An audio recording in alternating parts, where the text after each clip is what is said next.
Assalamualaikum warahmatullahi wabarakatuh. Kami di sini akan menjelaskan beberapa soal tentang rangkaian listrik 2.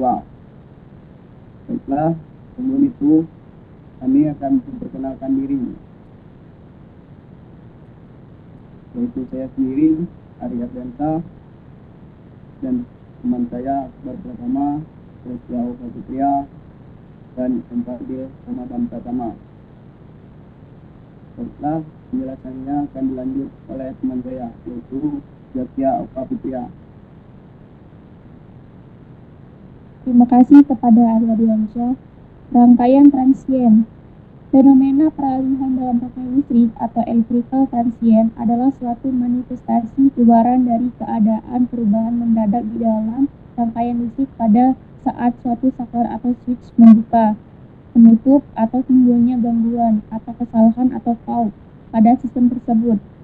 Waktu transient umumnya sangat singkat dibandingkan dengan waktu keadaan lunak atau steady state. Walaupun demikian, masa transient menjadi sangat penting dalam sistem karena pada masa tersebut suatu perubahan mendadak dan termanifestasikan baik dalam bentuk arus maupun tegangan yang kadangkala dalam hal ekstrim akan mengakibatkan kerusakan fatal pada sistem seperti memacetkan mesin, memutuskan hubungan listrik, mengganggu atau menggagalkan sistem komunikasi dan lainnya. Oleh karena itu, cukup beralasan bahwa pemahaman yang jelas dari apresiasi peristiwa dan perilaku rangkaian listrik pada masa transient sangat perlu dipelajari dan diteliti dengan seksama. Sangat disayangkan, penelitian perilaku rangkaian listrik tersebut tidak banyak mendapat perhatian kebanyakan ahli teknik listrik, atau kadangkala hanya dianggap sepele apa yang sedang terjadi pada saat-saat peralihan tersebut dalam sistem peralatan listrik. Dengan pemahaman atas perilaku transient tersebut, secara matematis dapat dihitung dan diukur dengan berbagai instrumen elektronik. Setidaknya dapat diusahakan untuk mencegah terjadinya kerusakan sistem maupun mengkontrol sistem agar keadaan berbahaya dapat terelakkan dan teratasi. Semua fenomena transient dalam sistem listrik mekanis dapat dinyatakan oleh 3 jenis elemen rangkaian listrik berupa resistansi, induktansi, dan kapasitansi. Ketiga jenis elemen listrik tersebut yaitu resistor, induktor, dan kapasitor dapat mengeluarkan energi alam dalam jumlah terbatas seperti misalnya resistor hanya mampu mendisipasi energi listrik dalam bentuk panas I2R, sedangkan induktor dan kapasitor mampu menyimpan masing-masing energi magnetik 1/2 atau Li2 dan energi elektris 1/2 atau Cv2. Next. Dalam keadaan lunak atau steady state, energi yang tersimpan pada induktor dan kapasitor adalah konstan atau untuk sumber konstan dan sesuai dengan perubahan arus dan tegangan bentuk gelombang sumber bolak-balik atau untuk sumber bolak-balik. Begitu terdapat sedikit perubahan atau gangguan terhadap rangkaian listriknya, akan terjadi redistribusi energi yang akan memunculkan kondisi baru, yang dimana redistribusi energi tersebut tidak dapat terjadi dalam waktu yang sangat cepat tetapi dalam waktu yang sangat terbatas. Dan selama interval waktu dalam proses transient akan berlaku prinsip bahwa jumlah energi yang terkonservasi atau yang disuplai sama dengan energi tersimpan ditambah dengan energi terdisipasi. Keadaan ini yang menjadi dasar pemahaman perilaku transient untuk diterapkan pada pengamatan rangkaian RLC berikut ini. Walaupun rangkaian-rangkaiannya akan ditinjau memiliki pemunculannya sangat elementer, rangkaian tersebut penting digunakan dalam praktek. Misalnya, berguna sebagai jaringan kopling, rangkaian elektronis, sebagai jaringan pengkompensasi di dalam sistem-sistem kontrol otomatis, dan juga sebagai jaringan penyama atau rangkaian resonansi atau delay yang di dalam saluran komunikasi dan saluran daya. Pengamatan dan penelitian dilakukan untuk mempelajari dan menganalisis respons ke berbagai rangkaian R, L, dan C dengan fenomena yang bervariasi. Beberapa parameter penting dapat dianalisis lebih mendetail antara lain mengenai tegangan atau lewatan maksimum, waktu puncak atau peak dan waktu penetapan, terbatasnya komponen-komponen resistor atau kapasitor dan induktor atau model-model rangkaian serta alat ukur atau instrumen dengan spesifikasi yang serba terbatas menjadi kendala pada pemunculan karakteristik dan respons rangkaian tertentu saja. Next. Induktor pada dasarnya, sebuah kapasitor merupakan dua kapling konduktor yang dipisahkan oleh suatu isolator atau udara, tanpa udara, atau suatu material tertentu. Secara skematis, sebuah kapasitor tepi sejajar dapat digambarkan seperti pada gambar 1.1. Bisa dilihat pada gambar yang di bawah. Next. Misalnya, tegangan DC dikenakan pada kedua kapling seperti yang ditunjukkan pada gambar 1.1 karena kedua kapling tersebut dipisahkan oleh suatu insulator. Pada dasarnya, tidak ada elektron yang dapat menyeberang celah di antara kedua kapling. Pada saat baterai belum terhubung, kedua kapling akan bersifat netral atau belum termuati. Saat baterai terhubung, titik di mana kawat pada ujung kutub negatif dihubungkan akan menolak elektron, sedangkan titik di mana kawat pada ujung kutub negatif sedangkan titik di mana kutub positif terhubungkan menarik elektron. Elektron-elektron tersebut akan tersebar ke seluruh kapling kapasitor. Sesaat elektron mengalir ke dalam kapling sebelah kanan dan elektron mengalir keluar dari kapling sebelah kiri. Pada kondisi ini harus mengalir melalui kapasitor walaupun sebenarnya tidak ada elektron yang mengalir melalui celah kedua kapling tersebut.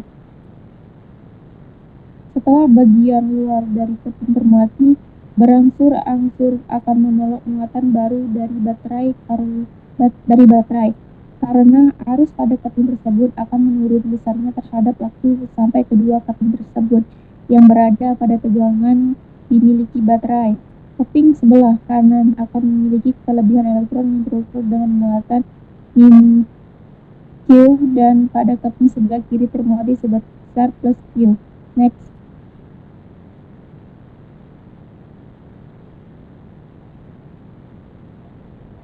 Besarnya muatan Q ini karenanya proporsional dengan P atau Q UV. Konstanta proporsionalitas tersebut dinyatakan sebagai kapasitansi atau C Q sama dengan CV, di mana satuan kapasitansi ini dinyatakan dengan farad atau dilambangkan dengan F.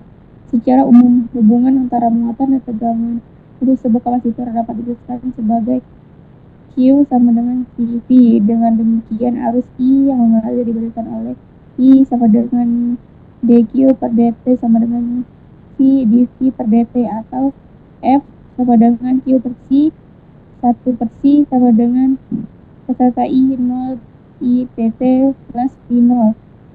Next. Induktor. Telah diketahui bahwa elektron yang bergerak atau arus listrik yang mengalir akan menghasilkan medan magnet. Namun, kebalikannya untuk menghasilkan arus listrik atau arus induksi perlu dilakukan perubahan medan magnet. Percobaan yang sangat sederhana dapat dilakukan seperti diskemakan pada gambar 1.2. Saat saklar atau switch ditutup dan arus mengalir secara tetap pada kumparan di bagian bawah, maka tidak ada arus induksi yang mengalir pada kumparan bagian atas. Namun, sesaat saklar ditutup atau dibuka sehingga medan magnet yang dihasilkan berubah, maka voltmeter akan menunjukkan adanya perubahan tegangan induksi. Besarnya tegangan yang dihasilkan adalah sebanding dengan perubahan arus induksi. Dapat dituliskan sebagai di bawah ini. F sama dengan L dI per dt, yang di mana harga proporsionalitas L disebut induksi diri atau induktansi dengan satuan Henry atau Ha. Next. Nah, pada gambar 1.2 percobaan sederhana terjadi ilusi diri pada induktor seperti yang kalian lihat di bawah pada gambar. Terus gambar 1.3 terjadinya arus transien pada rangkaian RC. Bisa dilihat yang di bawah, gambar yang di bawah. Next. Arus transien pada rangkaian RC. Gambar 1.3 menjelaskan proses penguatan dan pelucutan muatan pada sebuah kapasitor. Jika mula-mula saklar berada pada posisi 1 dalam waktu yang relatif lama, maka kapasitor akan termuati sebesar F atau V. Pada keadaan ini kita catat sebagai T sama dengan 0. Saat saklar dipindah ke posisi 2, muatan kapasitor mulai dilucuti, hingga tegangan pada kapasitor tersebut mulai menurun. Saat tegangan pada kapasitor mulai menurun, energi yang tersimpan akan dilepas menjadi panas melalui resistor. Karena tegangan pada kapasitor adalah sama dengan tegangan pada resistor, maka arus yang lewat rangkaian juga akan menurun.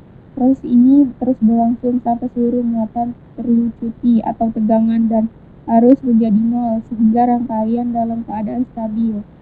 Untuk menentukan persamaan tegangan dan arus saat muatan kapasitor dilucuti dapat digunakan kakak atau Kirchhoff tentang arus sebagai berikut.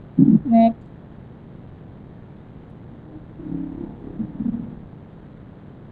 IC atau per T tambah IR atau per T sama dengan 0 dengan menggunakan hubungan F kurang I pada C dan R diperoleh dibagi dengan C dan dengan mendefinisikan NT sama dengan FC dapat merupakan persamaan eksponensial yang dimana FC kurung T merupakan harga sesaat, F 1 sama dengan amplitudo atau harganya maksimum, E sama dengan 27,18 dan seterusnya, T sama dengan waktu dalam detik, T sama dengan konstanta waktu dalam detik.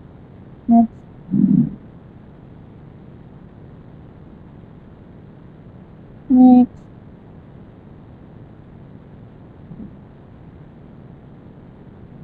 Nah, mungkin akan dijelaskan oleh teman saya.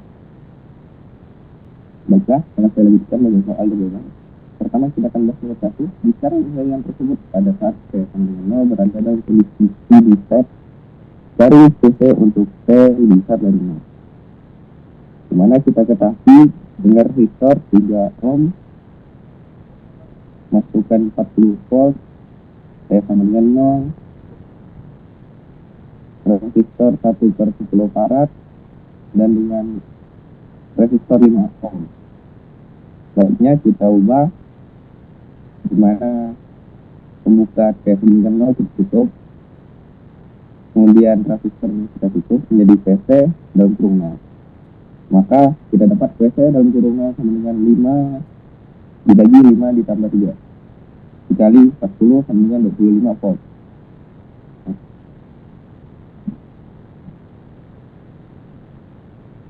Pada saat X bisa atau T lebih besar dari 0, maka kita dapatkan PC dalam kurung T sama dengan P 0 E kali RT T per 5. PC dalam kurung T sama dengan 25 E 10 sama dengan 25 E pangkat min 2 T. Baik, kita lanjutkan ke nomor 2. Cari I pada saat T lebih besar dari 0.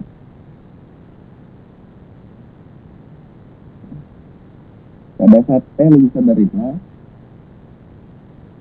atau ketika T sama dengan 0 dalam kondisi steady state, seperti diketahui dari gambar, kita memiliki 4 resistor, 1 masukan, 1 transistor, dan pembuka T sama dengan 0. Maka pada saat T sama dengan 0 terbuka dalam kondisi steady state, kita dapatkan PC dalam kurung 0 30 per 30 tambah 6 tambah 4 dikali 64 sama dengan 48 volt.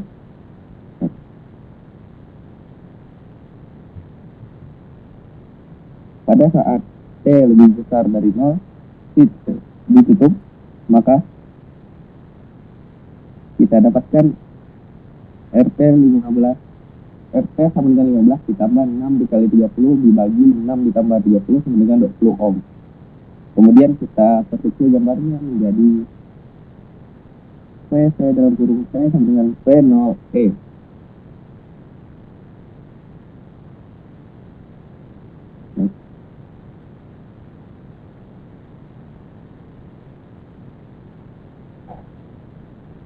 VC dalam kurung C sama dengan 48E